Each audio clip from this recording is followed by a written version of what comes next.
But enough about me. Today, we're going to be talking about something completely different. Kind of, not really, well, a little bit.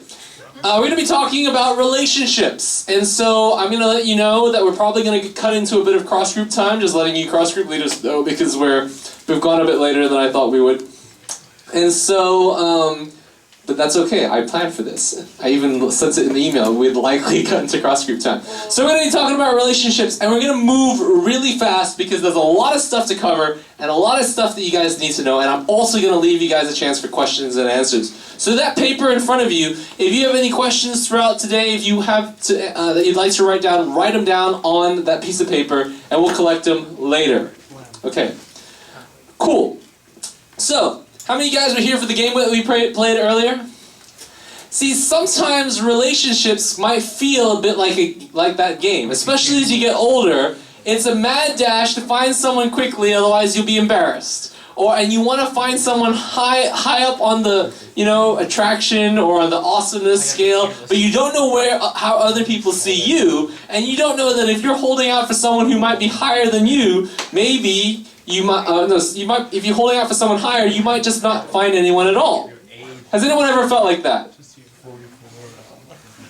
Man, you guys are not being honest. Before I was dating, heck, sometimes even while I was dating, I felt like that, okay? I was like, I have no clue what's coming up, what I should do, whether or not I should be with this person that I'm dating, right?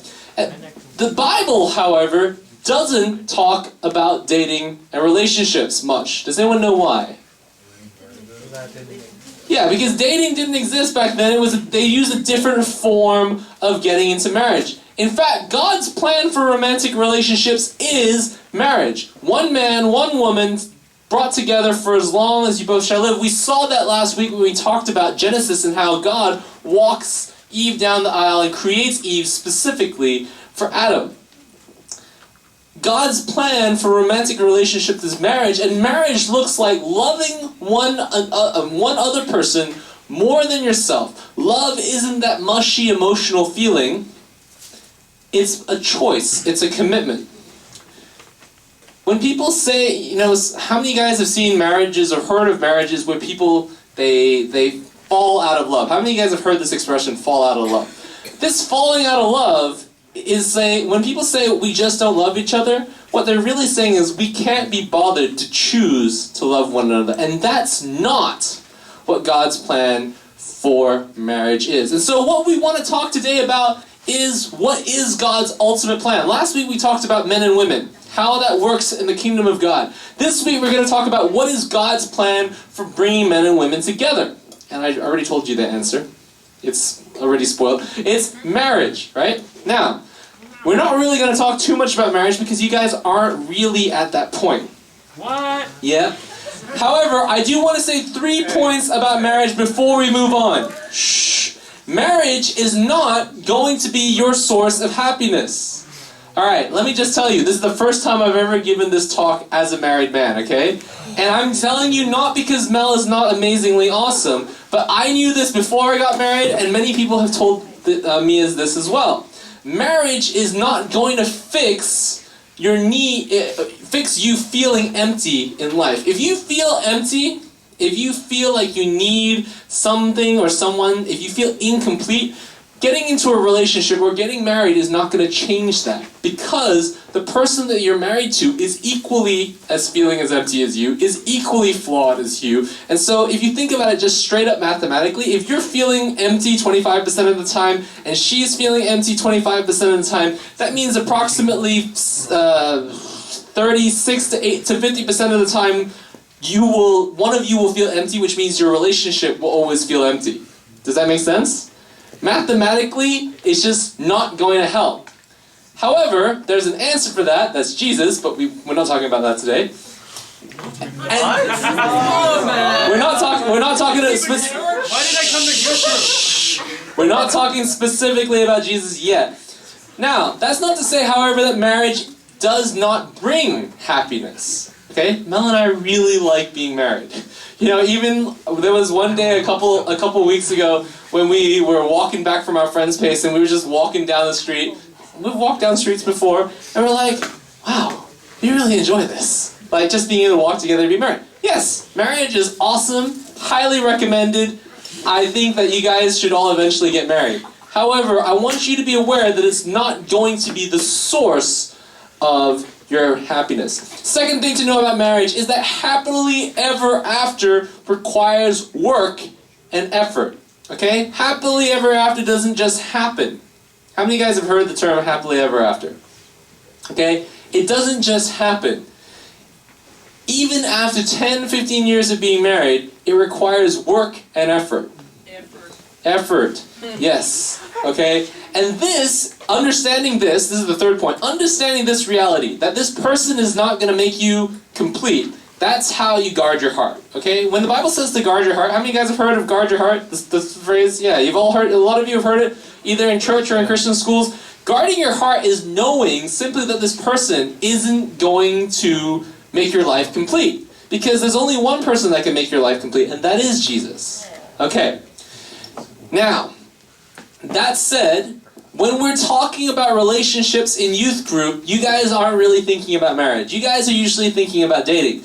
And the purpose of what we're going to define as relationship or dating, but we're not going to use the term dating, we're going to use relationship. The purpose of the term relationship is to get someone from being single to being married. Okay? Let's define that right now. We're going to look at ways to get you from being single to being married if indeed you want to be married. Okay? And that is a choice. You don't have to. Like, no one's saying that you have to want to be married. Now, there are 4 ways to do that. Okay? The 4 ways are, you could do it through an arranged marriage. No, not relate, receive, repent, represent. You can do it through an arranged marriage. You can do it through courtship. You can do it through non-Christian dating, and you can do it through Christian dating. Alright? Does that sound good? So we're going to go through these things. You should all be taking notes, and I'm going to explain them now. While I cut and paste something from my sermon to another part of my sermon. Hold on. Okay, arranged marriage. Does anyone know what an arranged marriage is? It's when your parents set you guys up. When your parents set you guys up. You know, people often think that arranged marriage was like really old school and that's how they did it back then, but that's not how they do it now. But that's not true. You know, a pastor friend of mine in Australia, in fact, the associate pastor of like a 10,000 person church, he was arranged to be married to his now wife, and they have 3 kids and 2 grandchildren, and they have an amazing marriage. And so I was like, whoa, this thing still happens? So when they told us about the story, I was like, oh, I should include this. Arranged marriage is when your parents and parents of a person of the other gender come together and be like, oh, our kids should get together. And or other guardians, matchmakers, other people involved, cross group leader, your pastors, be like, all right, talk to your parents, like, get you guys, this is the way it's going to go. Now, arranged marriage can take all different forms. This is probably not going to happen for many of you, but it can. And sometimes it can be that you meet the other person and you get a chance to really see, all right, do I like this person? Because a lot of times in modern arranged marriage, the kids actually get a chance to interact and have a say, right? It's not just your parents arbitrarily decide. So this is modern arranged marriage and blah, blah, blah. Okay, courtship. Has anyone heard of the term courtship? There was a really big thing in America maybe over the last 20 years about courtship versus dating. To be honest, it was really ambiguous because everyone defined courtship and dating differently, so it was a stupid debate. But I'm going to define courtship as this. It's when, instead of dating outside the home, you effectively date in the home. So it's kind of like chaperoned dating. Okay? And some of you are like, oh, it's actually, I think for teenagers, this is actually a really good way to go. Alright, now, it requires obviously a good relationship with your parents, and it also requires for you to be in the home. Like, courtship would never have worked for me after 21 because I was out of the country. And my parents weren't anywhere near me. And usually it's the guy who goes to the girl's house, okay? This is kind of the important thing to know. But, you know, it wouldn't have worked for Mel either because she had also moved away from home. However, courtship, you guys can hear a bit more about it in a sermon that I gave maybe 3 years ago about the subject. But courtship is actually a really legitimate way of doing boy-girl relationships to see if two people should get married. Okay? It's really great to have older people giving input. It's also really great to have that accountability so you don't do anything that you regret later. And it's also really helpful to have a father, usually a dad or a mom, who could come in and say, look, what's going on? Like, have you defined the relationship? And really help you out. It's actually really helpful, especially when you're still figuring out this whole relationship thing. Okay, but today we're going to focus mostly on the two traditional types of relationships that you guys will see. The two different types of dating. Okay? We'll just call them non-Christian dating and Christian dating. Very clear and pretty concise. Non-Christian dating has as its goal being in a relationship. You know, because people enjoy being in relationships. Now, why do people enjoy being in relationships? Any thoughts why people enjoy being in relationships? Refer to last week's sermon. Refer to last week's sermon because it's helpful. Anything else? They enjoy the company? Yeah? It's fun. It's fun? Yeah? Anyone else? Alright, well, in non-Christian circles, a lot of times people are looking for companionship, they're looking for someone to spend time with, they're also looking for someone to be intimate with physically, they're looking for someone to go with them to all their parties so that they're not alone all the time. There could be any number of reasons. That's non-Christian dating. The focus of non-Christian dating is the relationship itself. This is different from Christian dating, and this is the definition of Christian dating, in that the focus of Christian dating, the purpose of it, the point of it, is to figure out, should I marry this person? And if the answer is no, you part as much as possible as friends, and if the answer is yes, then you get married. Right? That is the difference between non-Christian dating and dating, however you want to define it. Okay? Some people would define what I would say Christian dating, they would call that courtship. But, you know, different people define it different ways. And so for the purpose of it today, I'm going to define it like this. And we're going to discuss a bit about Christian dating. But however, first, I want to talk a little bit about non-Christian dating. Why it's not a good idea. Non-Christian dating is based on this premise of hook up, shack up, break up. Which is like you get together, you have fun, when you don't really like this person anymore, then you break up and it's kind of done. And maybe if you find someone that you really, really like for long enough, you'll hook up with them long enough to get married. Okay? Now, I'm not saying that all non-Christians do it this way, okay? Like, I'm not trying to say that non-Christians are crass in that sense. I'm just using non-Christian dating as a general statement. It's important to note that this is not helpful for you guys in terms of your hearts and your souls. Why, you might ask? You know, one thing that Mel and I have been talking a bit about now that we're married is when you're in a relationship, you bond with someone. You grow closer together. Some people would call that a soul tie. I just call it you get attached. Okay? When you get attached, right, the longer the attachment and the stronger the attachment, the harder it is to let go of someone. That happens when you have friends. How many of you guys have had a friend that had to leave the country and you felt a pull, or you felt like there was tearing? Alright? Like for me, whenever I had to leave the country growing up, it was really painful. Because I had to leave my friends behind, and whenever I did, it hurt. In a similar way, when you're in a relationship with someone and you have to break up, there is that pain, there is that tearing, there is that separation, and it hurts. God never intended for the closeness of a romantic relationship to be separated like that. God always intended for the point that you get that close, you stay together.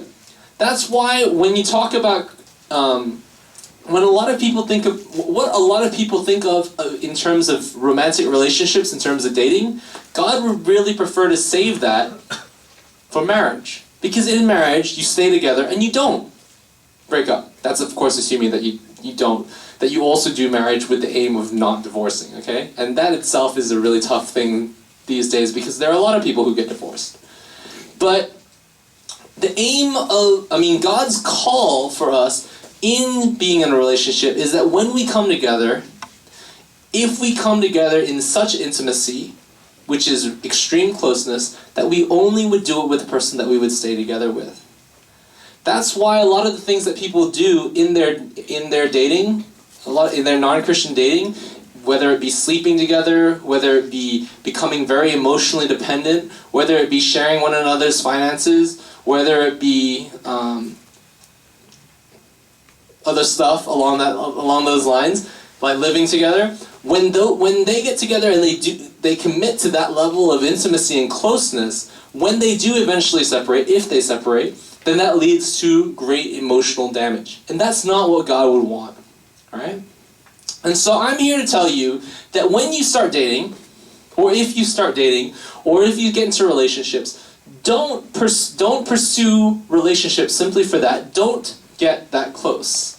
I can tell you as someone with personal experience, what happens if you do get that close and break up? It hurts. I've also heard from many, many people. And in fact, your cross group leaders have also either experienced it or seen people who have experienced it, and they can also give you some insights into this. So if you have questions about this, talk with them, okay? But and that's what I want to share with you guys about non-Christian dating. Just be careful. Don't pursue a relationship simply for a relationship's sake, but pursue a relationship for the sake of figuring out whether or not you should be with this person. Which obviously involves a couple things, and we're going to discuss that next. And one of those things, in case I forget to mention it, is, when you're dating someone to figure out if you're going to get married. Until you get married, don't get too close to them, obviously, okay? But, yes. Now we're going to dive into what is actually going to be the bulk of the sermon. And you're like, oh my gosh, that was just the intro? Yes. Every relationship talk I ever give has a really long intro because there's a really big chunk. Alright, so when it comes to relationships, I want to start off with one really big thing. There is no the one. How many of you guys have heard of the concept of the one?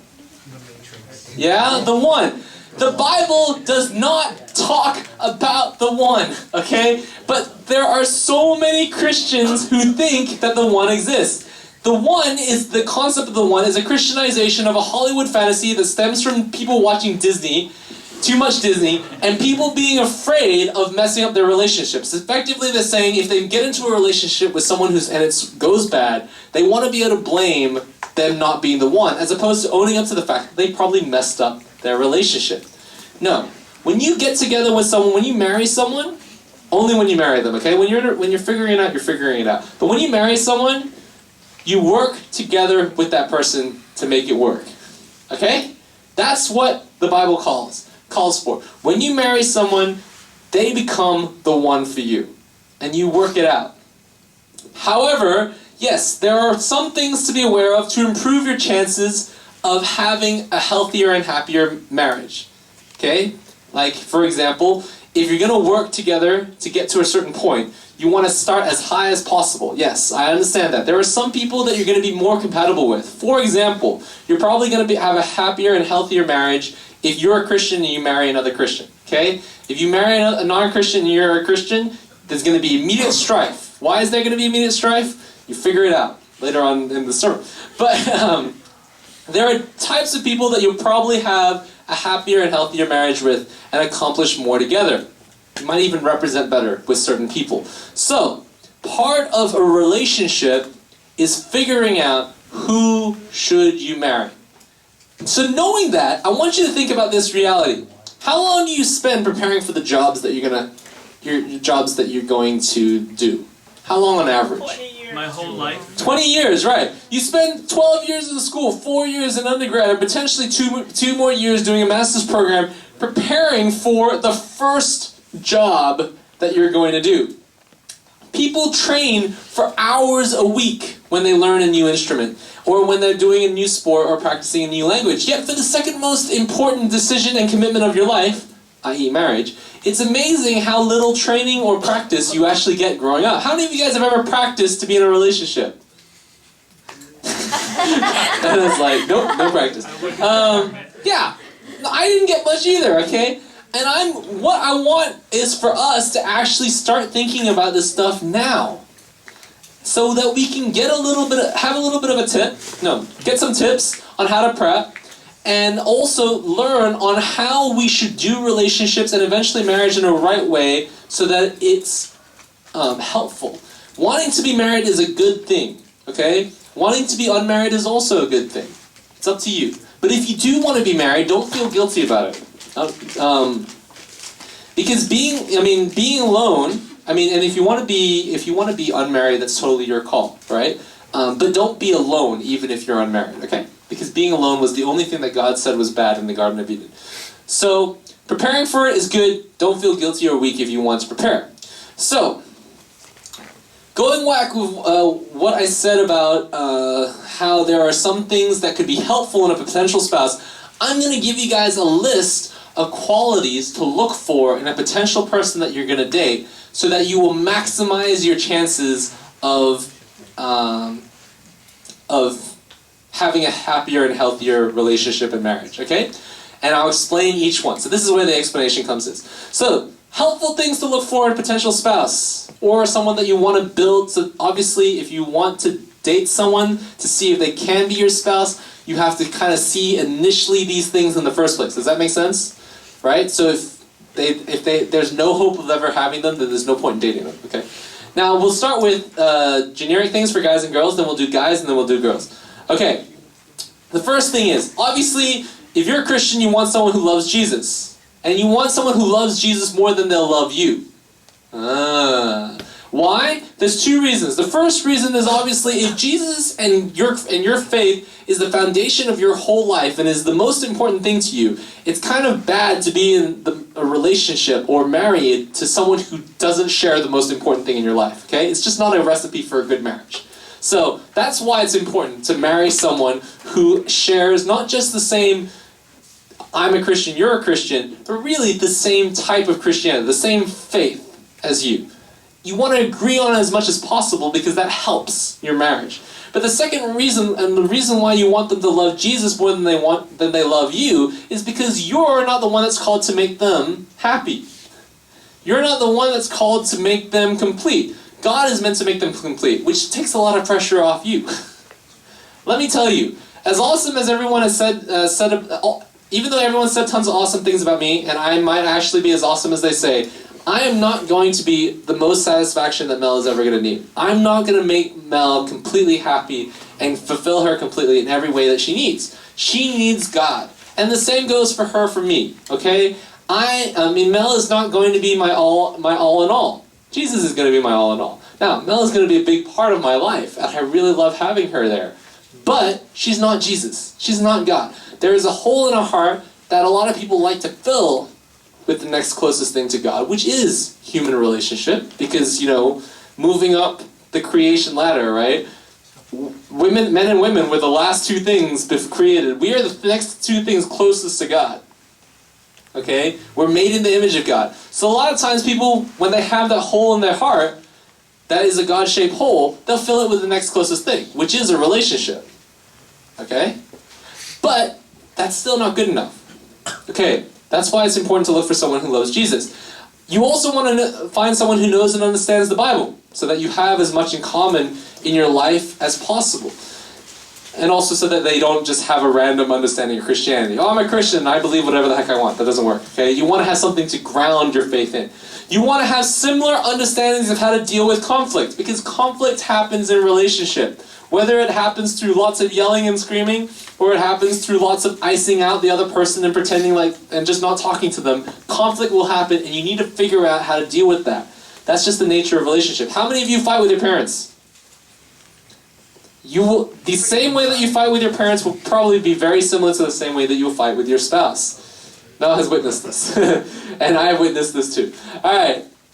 You want to have similar visions and goals in life because you don't have enough energy to chase two different directions as one singular unit. You want to be able to focus and partner with one another, and that really helps. And you also want to have similar views on the role of men and women.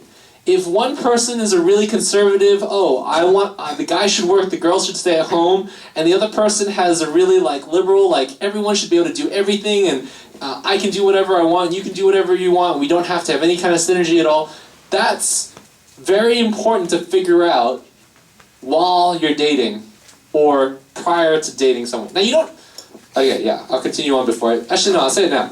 Now you don't have to have all these things perfectly figured out when you start dating.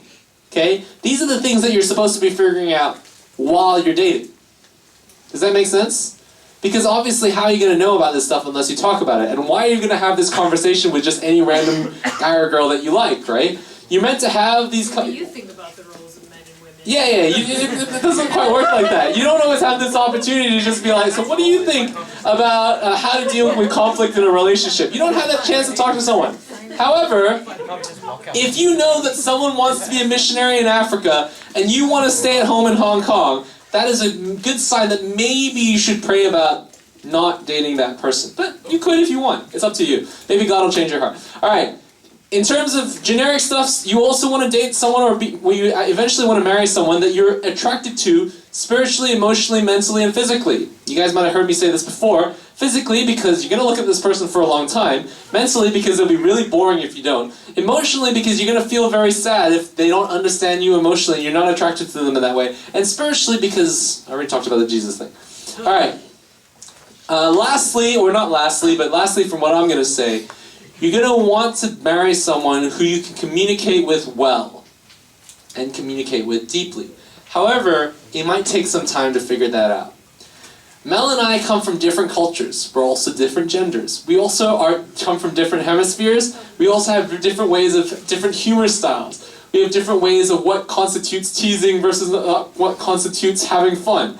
We have very different communication styles. Yet, through much practice and intentional training and lots of communication and talking about it and not a few arguments, we have figured out a lot of it. Now comes the hard part of actually learning the other person's. We know we're different now. That's a big part of it. But now we actually have to learn the other person's vocabulary. So, for example, in Chinese culture, your parents might have this trait. They don't do sarcasm as much. Sarcasm's not really big in Chinese culture. And if you're sarcastic to your parents, it just comes off as disrespectful. Especially if you're being sarcastic about yourself, and they think you're being just straight up cocky. That's really bad. But then, in Canada, sarcasm is like the primary and best way to relate to one another. It's the highest form of humor, and also the closest level of friendship. So when Mel and I were first getting to know each other, that was a real problem for us. Because I thought she was trying to insult me, and she thought she was trying to be funny. And so, it didn't work out that well, right? And so she was funny. I mean, in her world, she was funny. Oh, okay, no, that came off wrong. No, she was funny. In Canada, she would have been funny, but I didn't understand her humor because I was new. Okay, and so it took a while for us to figure out that communication. But you can do that in dating. Just make sure that when you get to the married part, you roughly want to have an idea of how you're going to head in that direction. Also, it's really important to date someone that you can talk with, okay? So if they don't speak your language, not helpful. Cool. Okay, so guys, I want to talk to the guys. All the men in the room, put your hands up. All the guys in the room, put your hands up. Guys, yes, okay, cool. I want you to, these are some of the things you need to look for in a girl that you want to marry. Girls, you should be taking notes about this, okay? Alright guys, you want to marry a girl who can do what the Bible says that they should do in marriage, which is not to be quarrelsome, that's helpful, to be modest, that's also good, but also a girl who can submit to your leadership. Okay, last week we talked about the importance of guys being a leader. Now, not the kind of leader who's a boss who just tells you what to do and is rules over you with authority, because we talked about how that's part of the curse and we don't want to rule over them with a fist of iron. But guys, you want to look for a girl who can submit to your leadership. Okay? Also, in line with that, you need to find a girl who you can love and care for. If you find a girl who just really drives you nuts all the time and you can't stand her and you really have trouble connecting with her and loving her, that's not really the person that you should be being with. And you also want to look for a girl who can be your friend, okay? Girls. Okay, all the girls in the room, put your hands up. Guys. Okay, shh. Girls, you want to look for these things in a guy. Guys, you should be paying attention because these are the things that girls are going to start looking for, okay? So, girls, you want to look for a guy who you can respect and submit to. Okay? It's much easier to submit to someone if you can respect them. So you just need to find a guy that you can respect. Guys, you need to become more respectable. Girls, you want to find a man who loves you and demonstrates it, not just by doing things that they think loving, but really figuring out ways that you experience and receive love. Like a big part of our relationship was figuring out that Mel is very much a words person, but she also likes food. So a big part of our relationship was me. Love language. Yeah, it was me giving her good food. So did you know that when we started dating, on our third date, we walked past a pizzeria and Mel was saying, oh, my favorite pizza is this. And so while she was saying that, this is our third date together, and I was like, okay, so I took a note down of her exact favorite kind of pizza. And so one day, we were making pizza and we were going to make pizza, I arranged a date where we were going to make pizza together, she didn't know about it, and I pulled out all the ingredients for her favorite pizza. She was like, wow! You know? She experienced all the love, okay? Now, do what? Honesty. No. Modest is for girls. No, but you know, like, and mostly referring to clothing, but I don't care about food. Anyone know that I don't care? I just eat tons and tons of food, right? I don't care what I eat. As long as it's reasonably tasty, And gluten-free. And no lactose. and like, if I have lactase, I just eat whatever is filling, cheap, and has meat, right? Like, I don't really care. So it took me a while to learn to care for how Mel receives love. For some guys, you might be someone who really receives love through acts of service, i.e. someone who does things to help you out, or gives you great gifts, like I got an airsoft rifle. That was pretty awesome, right? But for some girls, you might receive your love through words of affirmation or lots of time together. So if the guy's giving this girl lots of gifts, and he's never around, she's gonna feel, oh, he doesn't really love me. Alright? So guys, your job is not just to love the girl according to your love language, but also to figure out what her love language is. That's an actual sign that you love her. Alright. Girls, you want to look for a guy who has integrity and conviction. Hey, that's stuff that people were saying about me. That's awesome. You did good, babe. No, you really want to find a guy that has integrity and conviction.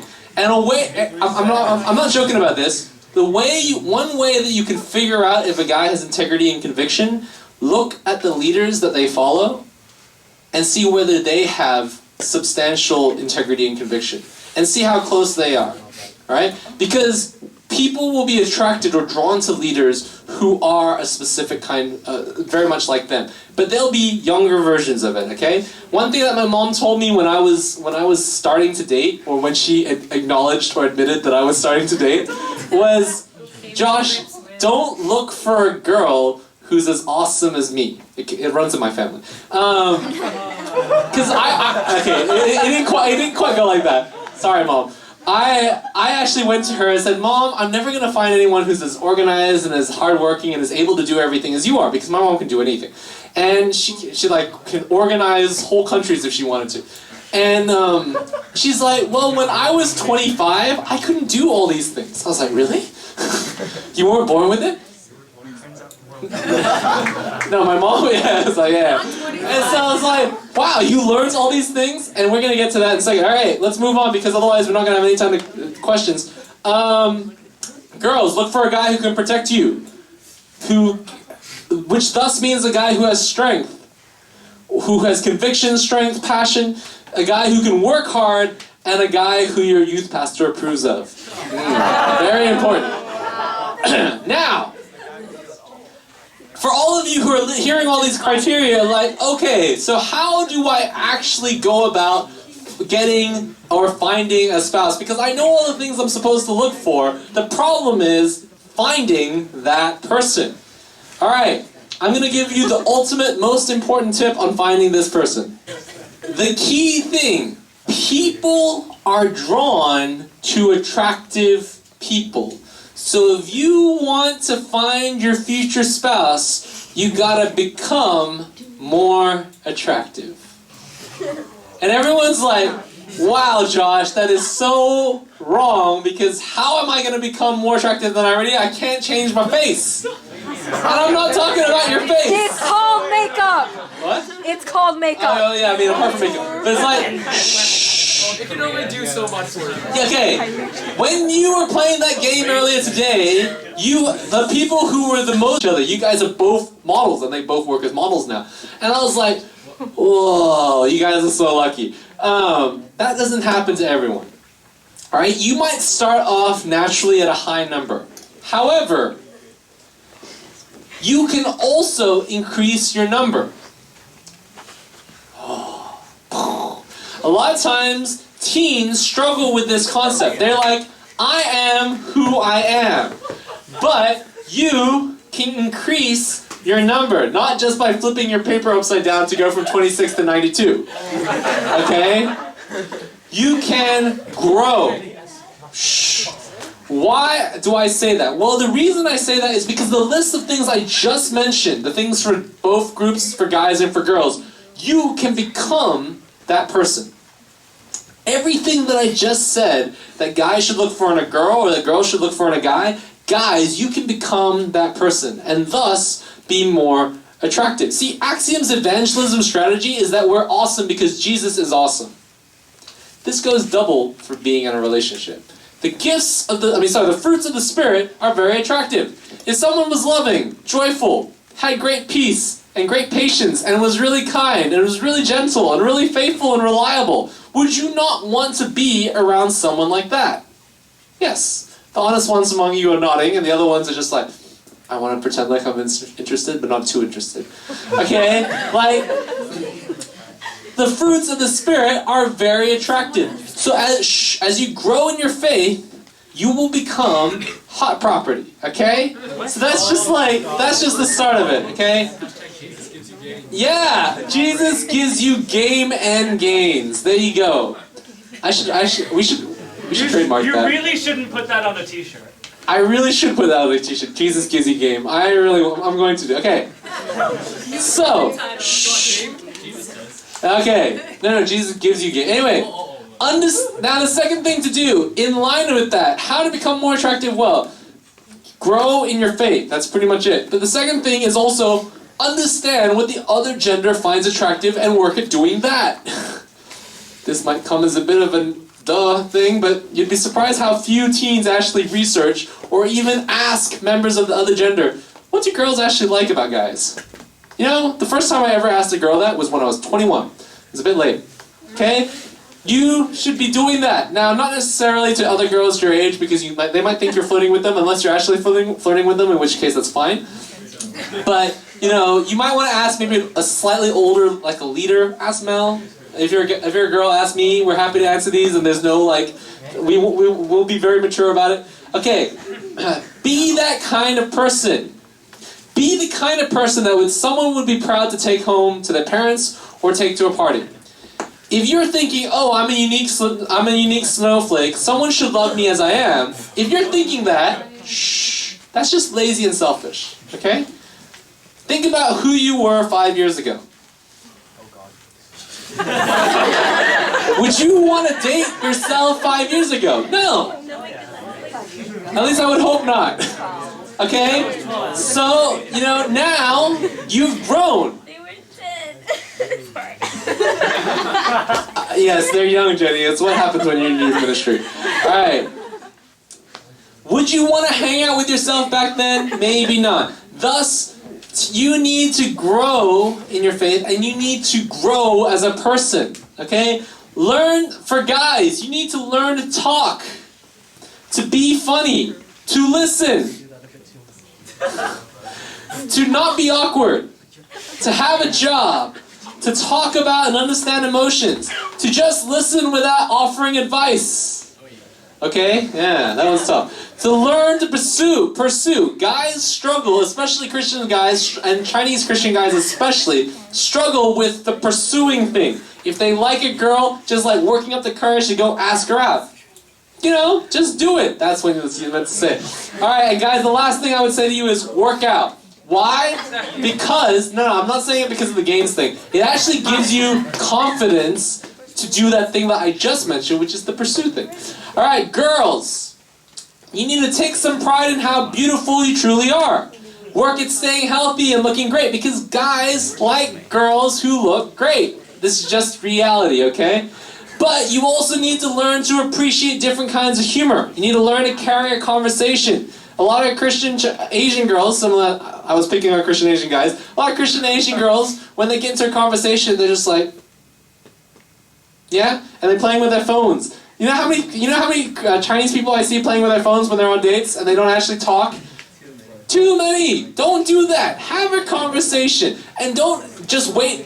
Learn how to carry a conversation, because there's going to be times where your guys aren't going to know how to carry a conversation.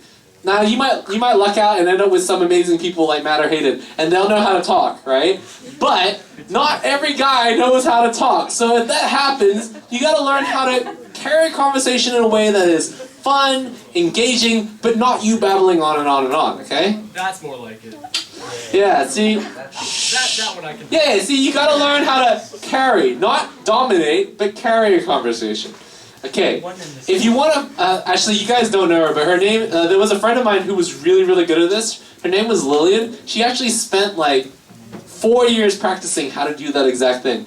And as such, like, every guy she ever wanted to date, she dated them. I kid you not. All right. Yeah, like, they were just love talk. Like, guys really love talking with her. And then, every guy she wanted to date was just like, wow, I really love being around this person because we have such great conversation. Attractive, right? All right. She actually did literally work on that for 4 years.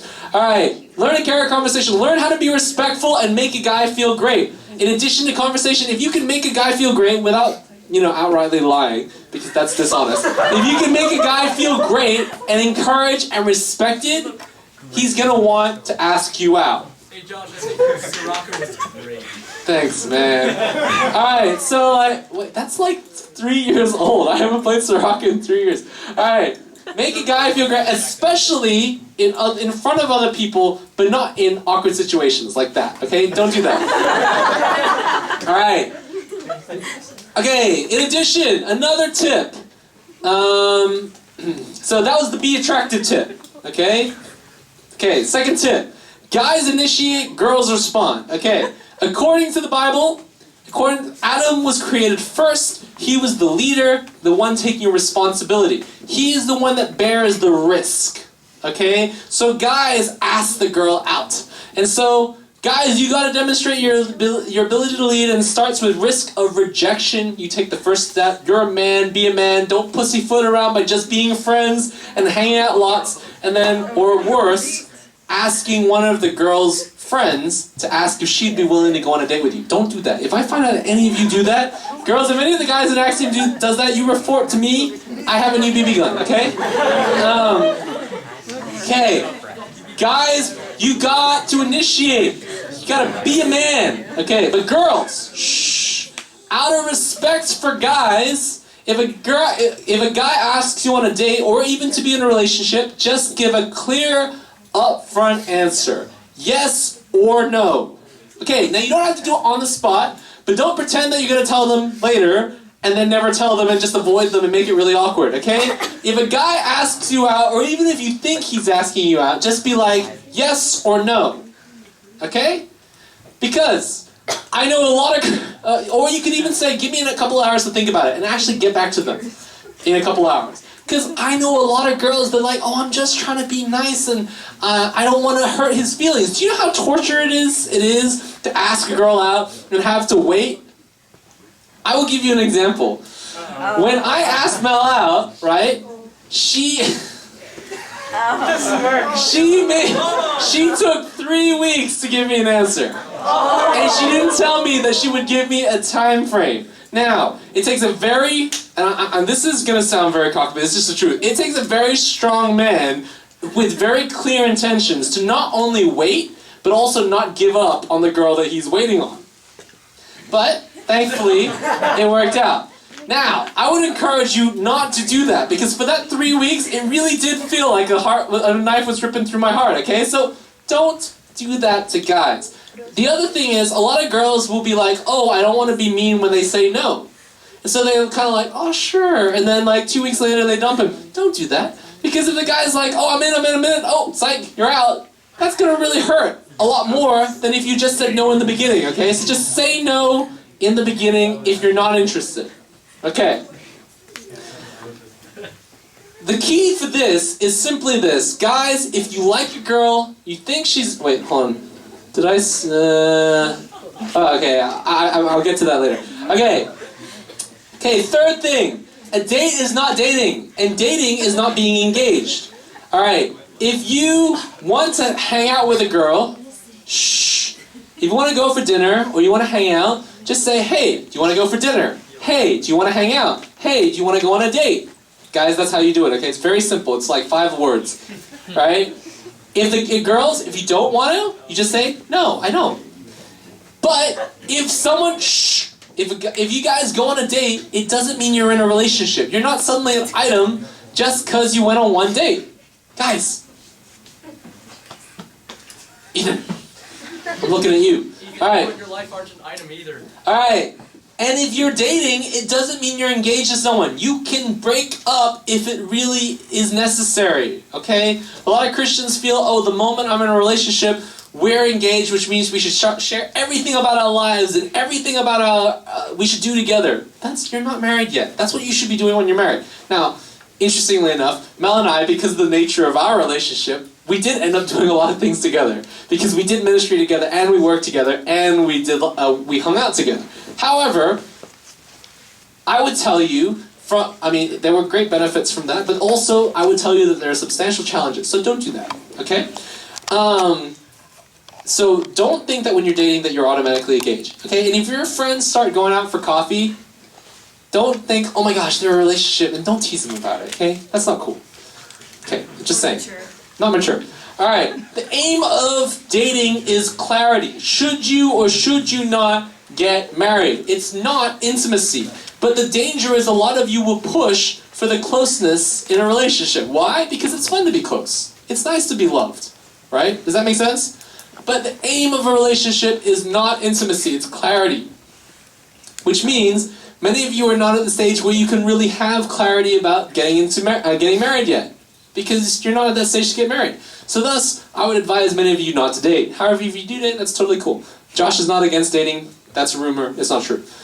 Josh wants all of you to date eventually when you're ready to get married. Okay. Lastly, talk to older people. They have great experience and great advice. They can also give you some expectation management.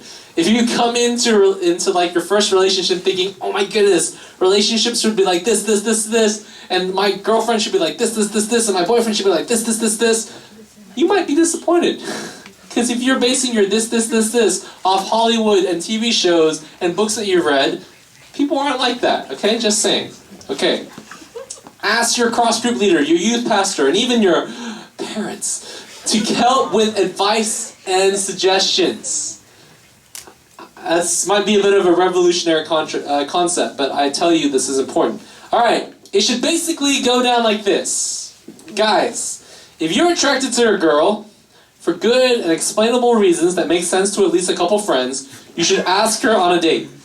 If, after a couple dates, you're still attracted to her and see compatibility in your life and have similar visions and complementary skills, then ask her to be your girlfriend. Girls, if a guy asks you on a date and you like him and you can see potential, you can say yes. And if you don't see potential or you're not attracted to him, you can say No. no. That's right. Good work, Shar. You're my little sister for a reason. If after a couple dates you're still attracted to him and he asks you to be his girlfriend, you can say yes. If you're not, you can say no. And if after a couple days you're attracted to him and he doesn't feel that way and he doesn't ask you to be his girlfriend, you're also just going to have to accept that, okay? And guys, similar to you, if you ask a girl out and she says no, let it lie. She says no, that's her call, it's just the nature of it. There are many girls in the world, okay? I'm not even kidding. It will work out. Okay, if after being together for a couple of years in a relationship, you could see that it worked out and you've talked to tons of people about it and you've got your pastor to sign off on it because that's very important, then you can propose and get married. Okay? It's very simple. None of this, hey, you just want to hang out, just the two of us, just as friends for 6 months and we're seeing each other every day and texting every day, but we're just friends? None of that, okay? Like, that is intimacy without any commitment. That is not cool in Axiom. Understood? I don't want people doing any of this friend-relationship stuff because that's not helpful. You want to have clarity. This is where we're going. This is what we're trying to figure out. If you're not sure what you're trying to figure out, then you shouldn't be trying to do anything. Does that make sense? The aim of a relationship is to figure out if you're going to get married or not. Which means for most of you, that's not quite where you're at. And if some of you are more mature or some of you want to get married as soon as you're out of school, that's cool too.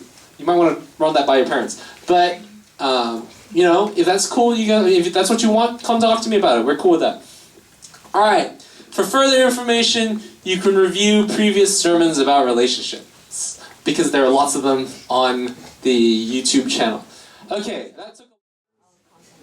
I just spent the whole sermon commenting on guy-girl relationships. Why would anyone comment on guy-girl relationships? Alright, that was my comment. Okay. Is it okay to date someone who, like, 4 or 5 years older than you? Well, I would say, at my age, yeah, it would have been okay. I would say, okay, at your age, probably not, because someone who's 4 or 5 years older than you is at a substantially different stage of life. Also, if you're 15 and they're 20, that's actually illegal. But, I would say that I would encourage you, okay, if you're a guy, I would also encourage you to be very careful about dating a girl who's older than you, because a big part of your role is to be a leader and also to provide, right? We talked about that last week, and it's very hard to do that because she will have, not only will she have substantially more experience than you in life, and so it'll be hard for you to lead her and hard for her to submit to you, but also she'll be making a lot more money than you, and so it'll be hard for you to provide for her at the level of life that she's used to if something were to happen and you need to look after your relationship. In general, I would say, for me, it was 4 down, 1 up, so I was willing to date a girl who was 1 year older than me and 4 years younger than me. But that's just for me. I would say at your age, though, don't do it, because it's not very good if you're 15. Or even if you're 18. What if I'm only asking a girl for prom, but not to date her? Okay, so prom has some pretty interesting connotations in America compared to Hong Kong. Like, if you ask someone to prom, it's like usually the person that you had a huge crush on your whole life in American high school. Mostly in the movies. No, that's actually in a lot of schools that I went to that was the case. But if you I would say treat asking a girl to prom as the same as asking a girl on a date, but not to be in a relationship, okay? You're asking a girl to have dinner with you and in a somewhat couple romantic setting, that is a date, regardless of whether or not you're romantically interested. You're still going to be getting to know her. And getting to know her is part of asking a girl on a date. So, yeah, treat it as you asking a date, but it's not like you're asking to be boyfriend and girlfriend. If she doesn't understand that, well, she should listen to the Axiom sermon. Alright. How do you really know if a guy likes you? What are the signs? Does he like me back? Okay, well, that's pretty obvious. It's a girl. Okay. What are some of the signs that a guy likes you? It really depends on the guy, but if he's spending a lot of time with you, texting you a lot, saying goodnight to you, yeah. Okay. Here's a good way to test. Send him a message right now, and if he replies Right within now? right now, and if he replies within the next before I finish talking, there's a good chance there's a good chance that he's paying attention to your messages specifically, which means that at least that sounds weird. What if they're really that's what. That sounds weird. Okay. People right now. What? Shh! Guys, put your phones away. I didn't mean right now. What'd you say, B? What if they're already checking their phone? Yeah, well, what if they're already checking their phone? I mean, that's just the way it is. Like, okay, let me tell you a question. Let me just give you some information. Shh, guys, at the back. I reply to Mel's messages far more than I reply to anyone else's long before she was my wife, okay? if you even before we were dating. So when I liked her, so like that's just the way it is. Okay, the guy will spend more attention. But if you're in school and you're not messaging each other a lot of times it'd just be if they're spending lots of time with you and talking with you lots. Okay. Oh, but that doesn't necessarily mean that he likes you, which is why a big part of why I'm trying to teach you people in general, but guys in particular, is if you like a girl, just ask. Okay? That's the way it should go. Don't waste your time if she doesn't like you back, so why draw it out? Alright, how should you treat an ex, oh, this is a good question, who mistreated you really badly in the past? I think a big part of that is, okay, when you're ready, I'm not saying that you instantly have to, pretend that you're forgiven them, because, you know, you obviously were hurt, and when you're hurt, it takes time to get to a point when you can actually forgive. Now, try not to draw it out over several years, but do get to a point where you can forgive them. I think that would be the Christian answer and the best thing to do from a spiritual perspective. But practically, I think that the aim of a relationship, okay, I'll answer it in two parts. You would aim not to get to that point in a relationship. That's the aim. Obviously, it doesn't always happen like that. So when it does happen like that, or if it does, then it's okay to spend time apart, and it's okay to put some distance between you and them to heal, okay? There's nothing wrong with that. When I was younger, I used to be like, oh, just get over it. I realized that people don't just get over it just by thinking that they should get over it.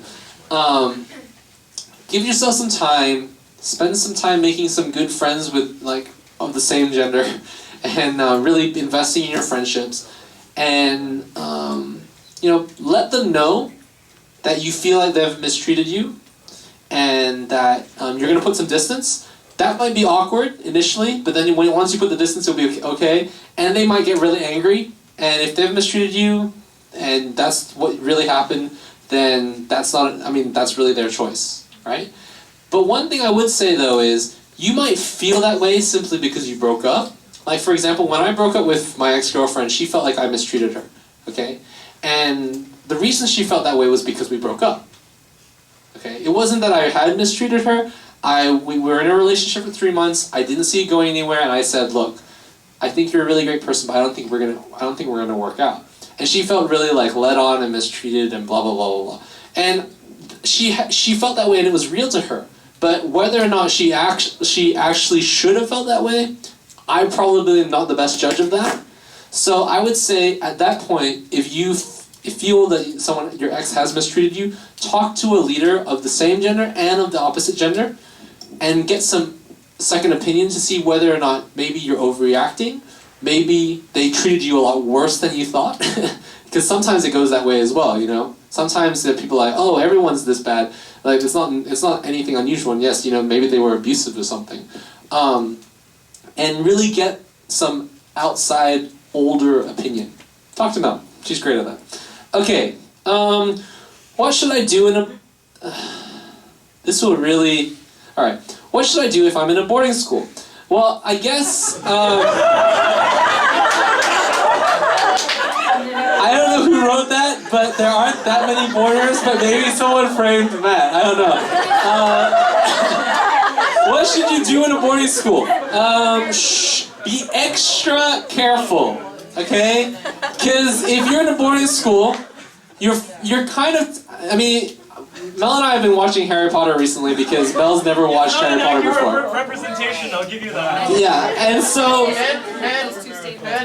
What? Let's go on and talk about Well, and so we have a slightly distorted view of what a boarding school is. Compared, like, I don't know how close different boarding schools are in Hong Kong in terms of living together, in terms of how much time they spend. But when I was in Penang, I went to a boarding school, but I wasn't boarding. I was a day kid, and the political intrigue when it came to relationships within the dorms was really intense because of the nature that they were just so close to each other all the time. So I would say when you're in a boarding school, be extra careful in terms of make sure you only ask a girl out when you're actually interested. Don't just spend lots of time, be friends. If you're interested, if you're interested, say yes. If you're not interested, say no, and just be really clear. And also, keep your relationship, like, for clarity and not for intimacy. Don't aim to just spend all your time together with this person and just like, they're your new best friend, okay? They're not your new best friend. I'm just gonna say that. The person you're dating is not your new best friend. Because it usually takes 2 to 4 years to build that kind of best friend relationship, right? And you don't necessarily want to be dating for someone for 2 to 4 years before figuring out if you want to marry them. Because then you're gonna get overly attached. Okay? The aim of a relationship is to figure out whether or not you want to get married. And then if you get married, that person becomes your new best friend. Okay? And obviously you gotta build your relationship so that your actual emotional connection matches what your commitment is. Alright. Cool. If a girl really likes a guy but the guy makes no moves, should she ask the guy out? I would say no. Because I would say that if you chase him now, you're going to be chasing him the rest of your life, if you indeed do end up getting married. If he's not making a move, it could be because he's just young and really shy. But usually it shows a lack of maturity and a lack of courage. That was me, okay? I was really bad at asking anyone I liked out, and I showed a distinct lack of courage and a distinct lack of maturity. And I had to work on it, to the point where I could ask a girl out and have her, like, tag me along for 3 weeks, you know? So, ask her to marry you as well. and then ask her to marry me later on as well. And so I would say,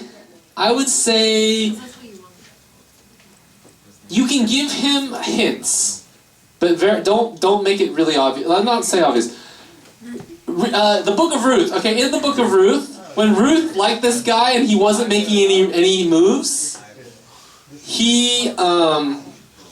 what she did was she put on her nice clothes, she did her hair, and she went to a party where he was at, and then she waited for him to be alone, and then she slipped in under the covers with him when he went to sleep. Okay? Now, this is Ruth. God commends Ruth. Ruth is one of the few people that are commended in Scripture, although I'm not sure if it's for that. It's probably more for the fact that she was connected with her, she was faithful to her mother-in-law and really clung to her mother-in-law's faith. However, that was her mother-in-law's suggestion. Okay? Gotta remember that. So I would say that you can be somewhat obvious in your appreciation of that person, and you can just, demonstrate some, not just respect, but demonstrate that you actually like hang out with them for a bit. But if after a while he's just not making any moves, then maybe you'd be better off moving on, Like after a while, like 3 or 4 months, I move pretty quick when it comes to this, like I would say if he doesn't make a move in a month, then he's lost his shot. I'll tell you a funny story, actually, along with that. There was one time where I was in a church, and I'd been gone for about a year, and then I came back, and there was a girl that I thought was kind of cute, and I found out that there was, and she was like really godly, really loved Jesus, but especially she was really fun to hang out with. And I found out that she was hanging out a lot with this other guy, and I thought that he might like her, because I'd gotten pretty good at figuring that out. So, I asked her, it's like, so is there anything going on between you two? And she's like, no. I was like, oh, okay. So I asked the guy, it's like, do you like her? He's like, yeah. I was like, and I said, okay, you have until the end of the week to ask her out. Otherwise, I'm going to do it, right? And like, if you're not going to move, you're not going to move. So he got so offended. He went to the young adults pastor, and he was like, you can't do that. And I got called in to the young adults pastor, who was laughing this whole time. And he's like, okay, dude, I totally agree with you, but you really should maybe just lay off this guy for a little bit, because he was really popular, but also a bit of a baby. But he was really popular in the youth group. And so in the end, he didn't ask her out. In the end, I didn't get a chance to ask her out. In the end, she ended up going out with someone else. It was like, oh, lose. Good for her. Yeah, I know, right? Anyway, what advice would you have for someone who's aiming to look out for his or her friends? What signs should I look out for as someone who is good or bad for my friends? Oh, that's good. What is often missing is people who are willing to give good advice about relationships, because a lot of times when you like someone, you don't see clearly, and sometimes your friends need to speak into that. That said, I don't know why you would ask this question because I pretty much listed all the things you should look for in a guy or girl. So pay attention to the sermon. No, just kidding. Look for those things that I mentioned, and look for integrity. If the person is acting one way around, if the person is acting one way around the person they like or are interested in, and something totally different outside, that's a bad sign. Cool, right there. All right. Is it possible that God is calling you to be single? If so, how do you know? You don't feel like being in a relationship. Okay? That's pretty much it.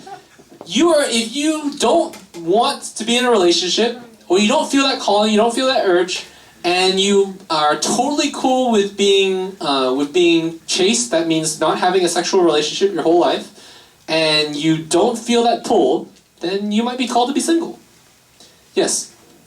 I think one of the questions that's sometimes asked for this is like, if you had the chance to marry the person that you find like most ideal, most attractive, if you had the chance to marry that person, would you marry that person? And if you say no, then, or if you say yes, then that's sort of like a distinguisher, like some way that you can tell. Yeah, along with that, I mean, that's definitely true. If you have an option to get married and you find, like, to someone that you find the most attractive, and you would say, I don't know, or I don't care, and you're being honest.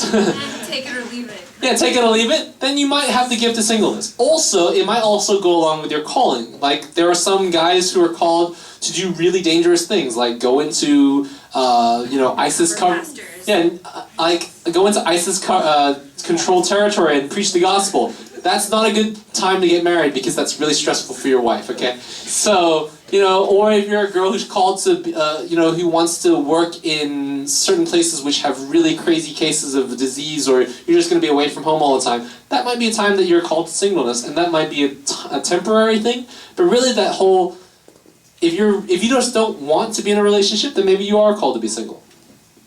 Alright. Wow, this is very well organized. What do you do if you meet someone with the qualities that you're looking for, but your parents think you're too young to date? Well, if you're in this group and you're asking this question, you probably are too young to date. But I would say two things. I used to tell youth not to date when they were in Axiom age, and then I used to tell youth to date when they were in Axiom age, and now I've come down to a happy medium. You will change a lot between the ages of 18 to 21. I changed more in the ages of 18 to 21 than I did from the ages of 10 all the way through to 18.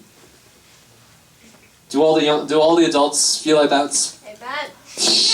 yeah, the case with them? Maybe not quite the same age, but soon. Yeah, you will change a lot. So it's likely that the person that you like will change a lot, and you don't really know how connected or how close you'll be. Billy's like, that's a long time ago, yeah. You don't know how close you'll be after that time. So I usually encourage youth, it's like, you're not really looking to get into a relationship before you graduate high school because of the change. However, you might meet someone with amazing character qualities that don't change. There are some characteristics that don't really change in terms of that person's reliability or their faithfulness or their gentleness or their love of, or not love of God, but their devotion, right? If that's really the case, and this person is really that amazing, keep in contact. Be friends. Right? Don't spend tons of time messaging or doing that whole relationships things, but just be friends.